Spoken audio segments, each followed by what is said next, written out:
السلام علیکم ویورز. آج کا پہلا سوال ہے کہ ملیحہ چودھری ہیں اسلام آباد سے.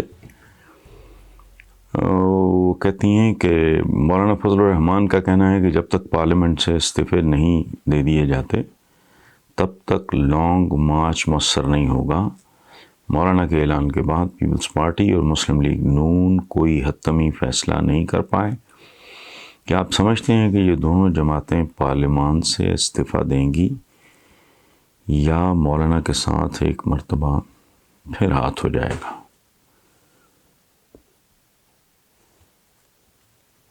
ملیحہ بیٹا،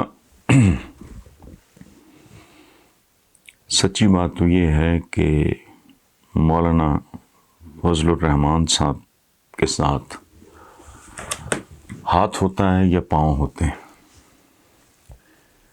مجھے اس بات سے رتی برابر دلچسپی نہیں ہے، اور میرا آپ کے لیے مخلصانہ مشورہ ہے کہ اس طرح کی فروعات اور خرافات پہ اپنی انرجی ضائع نہ کیا کرو. مجھے اگر دلچسپی ہے تو اس بات سے ہے کہ عوام کے ساتھ کیا ہو رہا ہے، کیا ہوتا رہا ہے، اور آنے والے دنوں میں کس بات کا امکان ہے کہ یہی کچھ ہوتا رہے گا یا بہتری کی کوئی صورت آئے گی.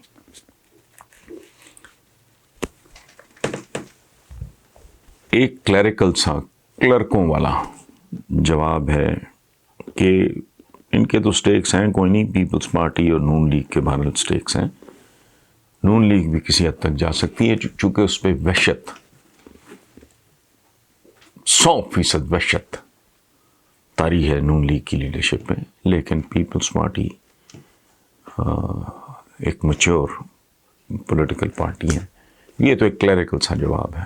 مجھے نہیں لگتا کہ استعفوں تک نوبت جائے گی.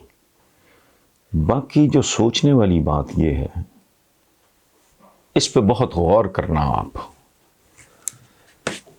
کہ جوہر کی دریافت، ڈی این اے کی جینیات، کمپیوٹر کی لسانیات اور جینیاتی انجینئرنگ کی اس دنیا میں یہ کون کم بخت ہیں جنہوں نے پوری قوم کو لانگ مارچوں اور دھرنوں میں انگیج کیا ہوا ہے. میں نے آج ہی ایک کالم لکھا ہے کہ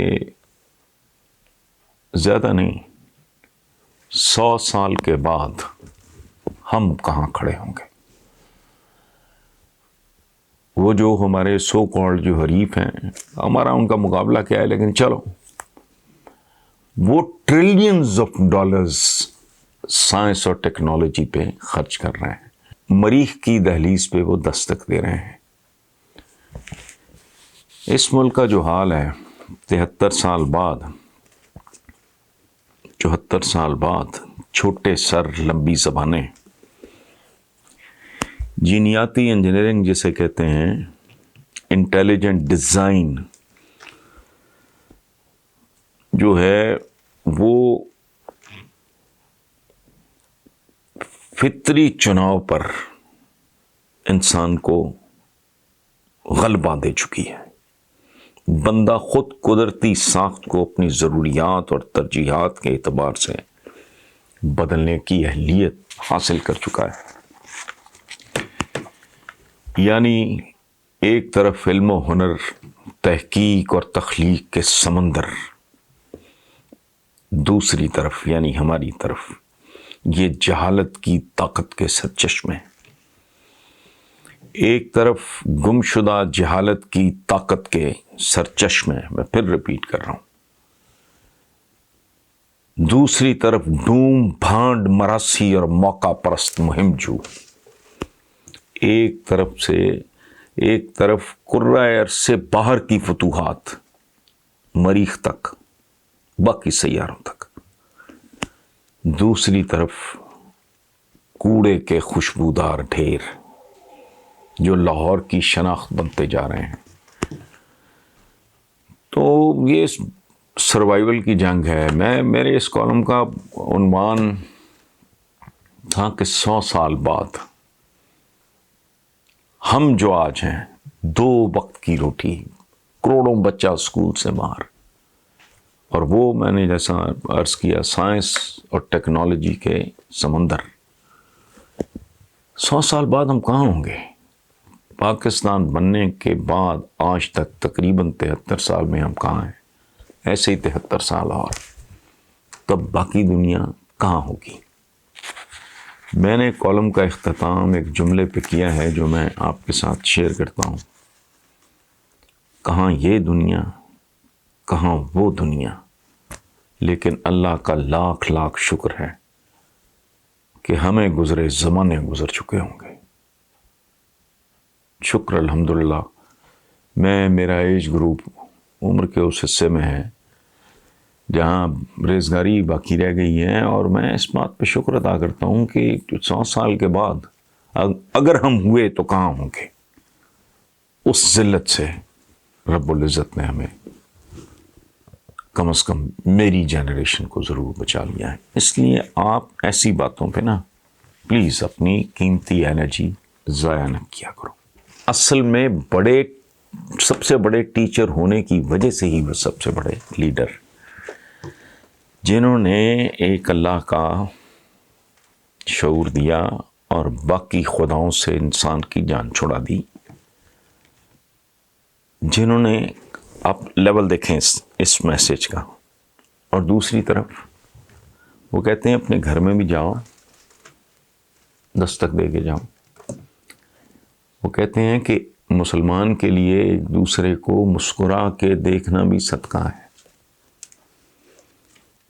وہ کہتے ہیں کہ مسلمان ایک جسم کی مانند ہوتے ہیں، جس کے ایک عضو کو چوٹ لگے گی تو پورا جسم تکلیف محسوس کرے. یعنی گھر میں داخل ہونے کے آداب سے لے کے پھر فرمایا کہ دائیں ہاتھ سے کھاؤ، اپنے سامنے سے کھاؤ، اور تھوڑی بھوک باقی ہو تو چھوڑ دو. یہ لیول. ہم وہ بد نصیب ملک ہیں جس کے اشتہاروں میں یہ چلتا ہے دبا کر کھاؤ. سو یہ ان کے لیے لیڈر کا، میں گناہ تو نہیں کہہ سکتا، ان کے لیے لیڈر کا لفظ استعمال کرنا، یا ان کے لیے یہ تو پولیٹیکل کارکن اور ہے بھی نہیں. اب لیڈر اور ورکر کا ریلیشن شپ نہیں ہے، ایک دیوتا اور پجاری کا ریلیشن شپ ہے. اپنے اپنے دیوتا ہیں اور دیوتاؤں کے اپنے اپنے پجاری ہیں جو ایک دوسرے کی گردنیں کاٹنے سے بھی موقع ملے تو گریز نہ کریں. جو کچھ ہوا، میں چونکہ قانون کا طالب علم نہیں ہوں، میں قانون سے واقف نہیں ہوں، میں نے لاء نہیں پڑھا یا کیا، مجھے تو یہ توہین عدالت لگتی ہے. پرسنلی مجھے عدالت طلب کرتی ہے، میں وہاں پیش ہونے کے لیے جا رہا ہوں. جو اس کو انٹرپٹ کر رہا ہے، جو اس میں رخنا ڈال رہا ہے، جو اس میں بدماشی کر رہا ہے، غنڈہ گردی کر رہا ہے، وہ مجھے عدالت میں پیش ہونے سے روک رہا ہے.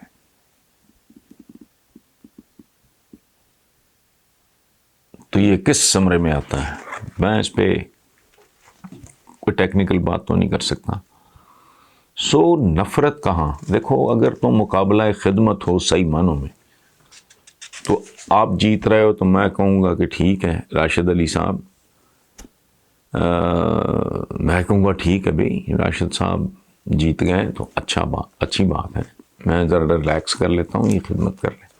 یہ لوٹ مار کا کام ہے، یہ ڈکیتی ہے، یہ ڈکیتوں کے سرغنے ہیں اور ڈاکوں کی سیریز ہے. 73 سال میں اگر یہ ملک یہاں پہنچا ہے جہاں آج ہم اسے دیکھ رہے ہیں، تو یہ ڈاکہ زنی کے طویل سلسلوں کا نتیجہ ہے. یہ سیاہی پھینکی گئی ہے.